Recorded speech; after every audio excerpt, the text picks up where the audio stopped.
So this man is responsible for one of the biggest events in American history. So today I want to know why he did what he did. Let's get right into it.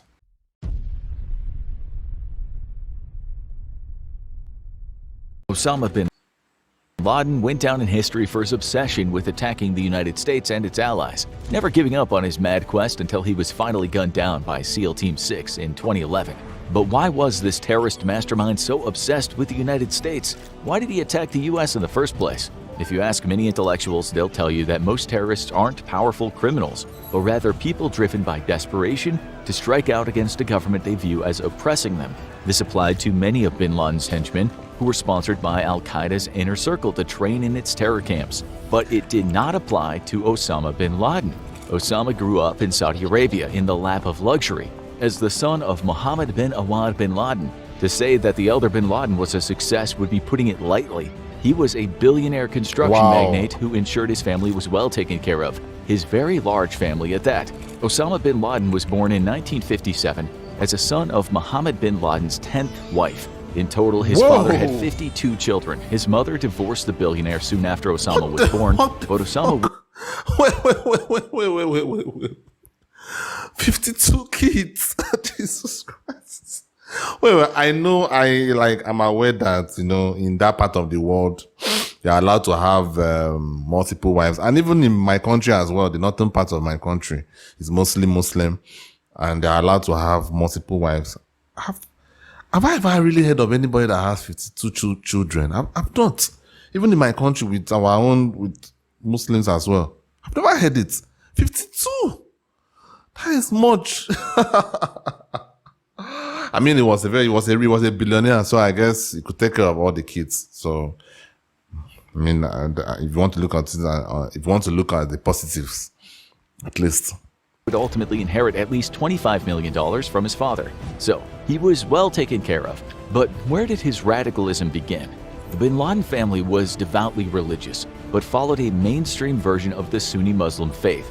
They were well assimilated into Saudi culture, and no one would expect one of the clan to become an infamous terrorist. He didn't follow a career path that would lead to extremism either. If you knew him back in the 70s, you would have known him as a mild-mannered economics and business student in King Abdulaziz University in Jeddah. He graduated, although reports vary on what he majored in. But we do know he briefly attended a class at Oxford. Those who knew him reported he was passionate about poetry, military history, and soccer. So, how did it all go so horribly wrong? It all started when he left college in 1979 and he went to Afghanistan to fight against the Soviet Union.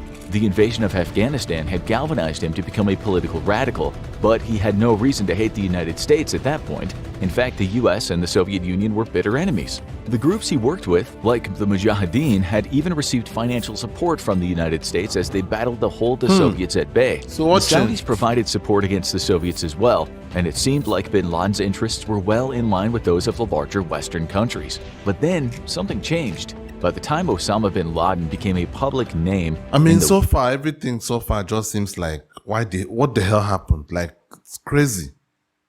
So far.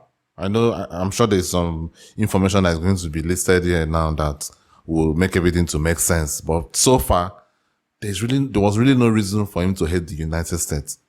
I mean, there are a lot of reasons to hate the United States if you want to start thinking of things like that. But so far, I'm not seeing anything.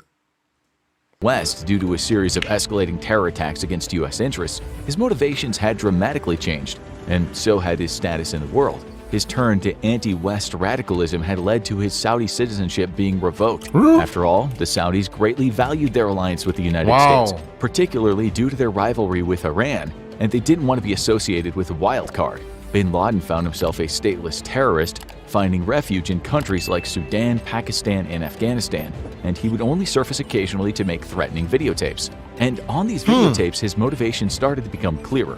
What turned the son of a Saudi billionaire construction magnate into a terrorist radical? Bin Laden gave many explanations, and not all of them really matched up.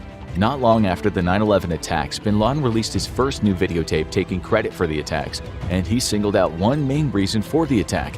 This was the Israeli-Palestinian conflict, which had been raging for over 50 years at that point. If you ask the Israelis, they had fended off a genocidal war of invasion against a newborn country and taken the territory they needed to defend themselves. If you ask the Palestinians or the surrounding Arab states, they'd been expelled from their territory by newcomers to the region and had been fighting to get their lands back ever since. But was this regional conflict enough to create a global war? In a word, probably not. While the Israeli-Palestinian conflict always makes emotions run high, just ask anyone in the comments section in an article about Gal Gadot. It was also a relatively small-scale conflict.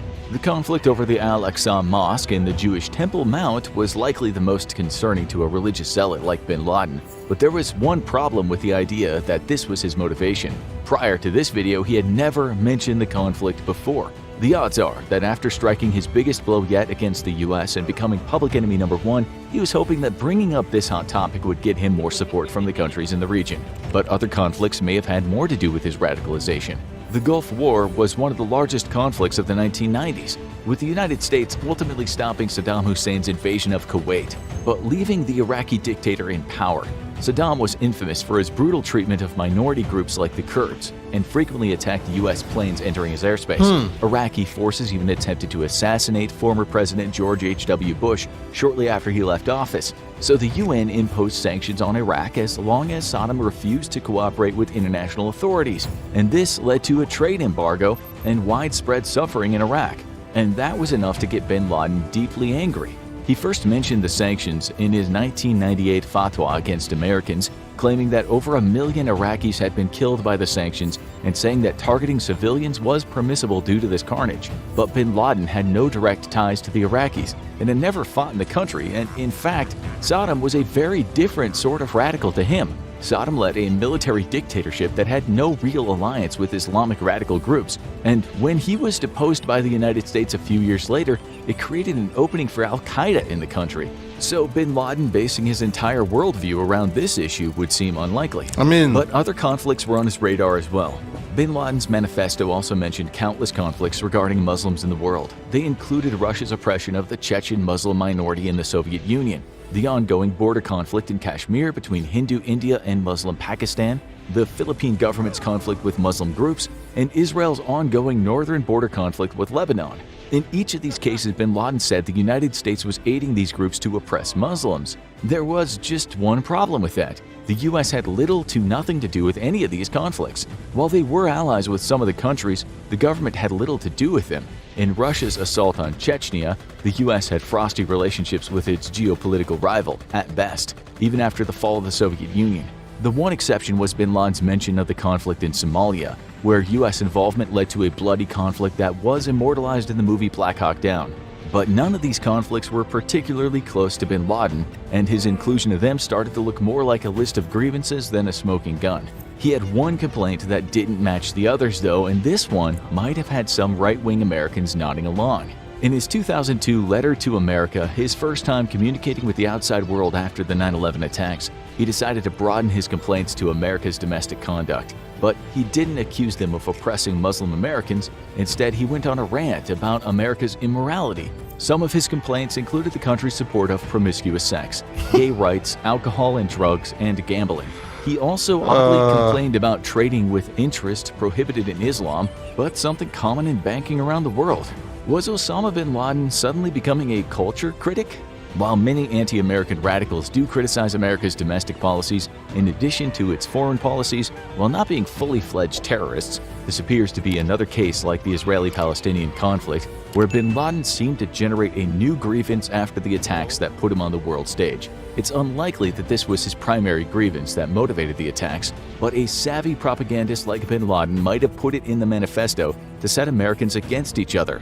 After all, if right-wing Americans start blaming the gay rights movement for terror attacks, maybe they'll be too busy fighting with each other to find him. But most experts believe one factor motivated him more than any other.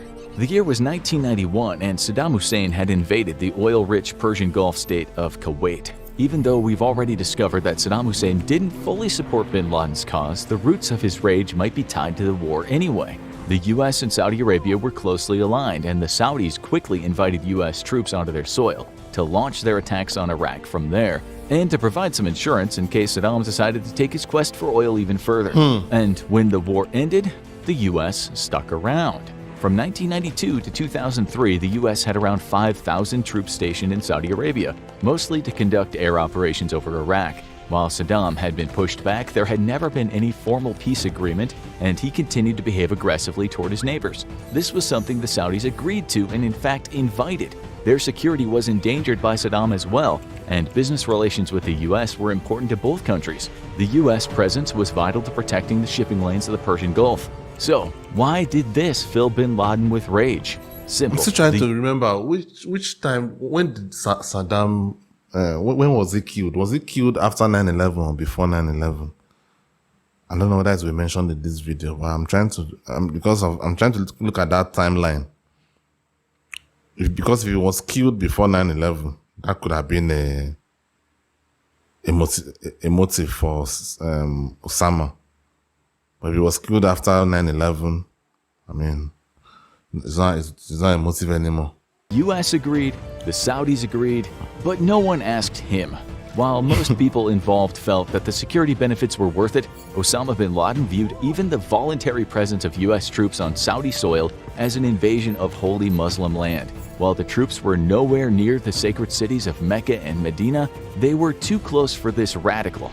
And there is ample evidence that this might have been the trigger that turned him into an anti-American militant. For one thing, it was the only motivation mentioned in the very first fatwa he issued in 1996, demanding the US evacuate Saudi Arabia. 2 years later, he referred to it as an invasion, in which the United States had been plundering the country and humiliating the people. He believed it was a staging ground for an assault on the entire Muslim world, and repeatedly accused the Americans of being too close to Mecca. The US presence in Saudi Arabia would eventually end when the Second War with Iraq began due to the Saudis opposing that conflict, but this was the only motivation that bin Laden kept coming back to. Which means, ironically, Osama bin Laden's reason for wanting to declare war on America might have been that his home country invited them in to protect them from a hostile neighbor. Wow. Of course, if you ask 10 people why Osama bin Laden hated America, you'll probably get 10 answers, and most of them will reflect on the person's opinions more than the truth. Wow, guys, I actually have more questions. I have more questions. Seriously, I actually have more questions. He has not given me any real answer. I know towards the end there, I think a definitive statement was made about the fact that because the US, came and, not invade, but stay in Saudi Arabia.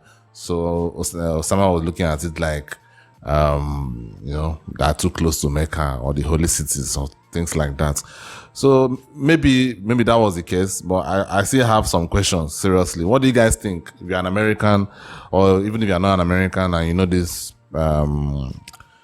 this history very well about Osama, let me know what you think. Why do you think he hated the United States? Why do you think he dedicated his life to try to do the death to US? I used to hear that stuff, death to US.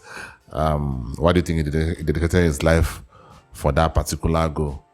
I would like to know what you think down in the comments. Thank you guys for watching. I'll see you on the next one. Peace.